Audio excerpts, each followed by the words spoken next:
మనం ఏడుస్తాం. నన్ను కుమారుడు అంటావేంటయ్యా, నన్ను నా కుమార్తె నా కూతురు అంటావేంటి నాన్నగారు, నేను ఎట్లా నీకు, నేను నల్ల తుమ్మకర్రని, నేను ప్రధాన పాపిని, నీ సన్నిధి కాదు, నీ పేరెత్తడానికి కూడా నాకు అర్హత లేదు, నేను పశుప్రాయుడు, నువ్వు నన్ను మనిషి అంటున్నావు, దైవ కుమారుడు అంటున్నావు. దైవ కుమారుడు కాదు, మనిషిని కూడా కాదు, నేను పశువుని. యాకే కుమారుడైన ఆగూరు, దేవోక్తులను పలికే ఆగూరు ప్రవక్త సామెతలు 30 అంటాడు, మనుషులలో నా వంటి పశుప్రాయుడు లేడు, పరిశుద్ధ దేవుని గూర్చిన జ్ఞానం నాకు లేదు.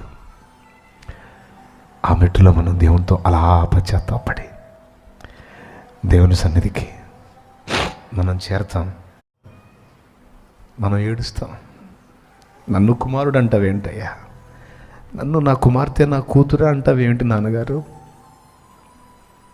నేను ఎట్లా నీకు, నేను నల్ల తుమ్మకర్రని, నేను ప్రధాన పాపిని, నీ సన్నిధి కాదు, నీ పేరెత్తడానికి కూడా నాకు అర్హత లేదు, నేను పశుప్రాయుడు, నువ్వు నన్ను మనిషి అంటున్నావు, దైవ కుమారుడు అంటున్నావు.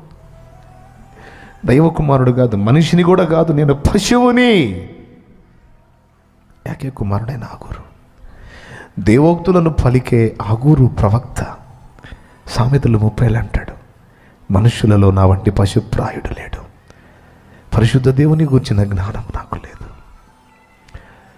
ఆ మెట్టులో మనం దేవునితో అలా పశ్చాత్తాపడి దేవుని సన్నిధికి మనం చేరతాం.